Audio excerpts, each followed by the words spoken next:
శ్రీమద్భగవద్గీతను పారాయణం చేసే ముందుగా శ్రీమద్భగవద్గీతను వ్యాస మహర్షిని మరియు శ్రీకృష్ణ భగవానుని ధ్యానం చేసి భగవద్గీత పారాయణాన్ని ప్రారంభించాలి.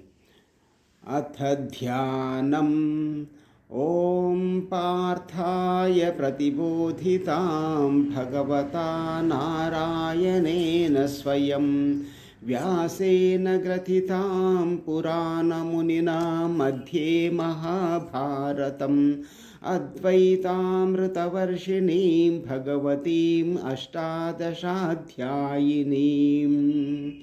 నమోస్తు తే వ్యాస విశాలబుద్ధే పుల్లారవిందాయతపత్రనేత్ర येन त्वया भारततैलपूर्णप्रज्वालितो ज्ञानमयप्रदीपः प्रपन्नपारिजाताय तोत्रवेत्रैकपाणये ज्ञानमुद्राय कृष्णाय गीतामृतदुहे नमः.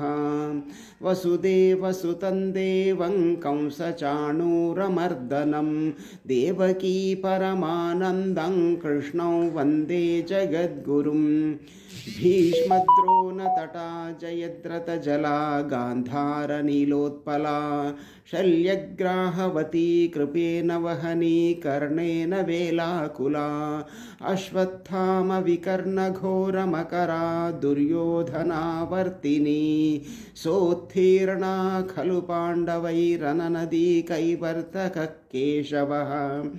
पाराशर्यवचः सरोजममलं गीतार्थगन्धोत्कटं नानाख्यानककेसरं हरिकथा सम्बोधनाबोधितं लोके सज्जनषट्पदैरहरह पेपीयमानं मुदा भूयाद्भारतपङ्कजं कलिमलप्रध्वंसिन श्रेयसे.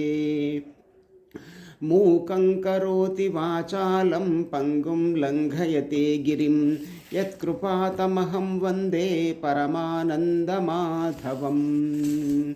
यं ब्रह्मा वरुणेन्द्ररुद्रमरुतस्तुन्वन्ति दिव्यैस्तवैर्वेदैः साङ्गपदक्रमोपनिषदै गायन्ति यं सामगाः ध्यानावस्थिततद्गतेन मनसा पश्यन्ति यं योगिनो यस्यान्तन्न विदुः सुरासुरगणा देवाय तस्मै नमः.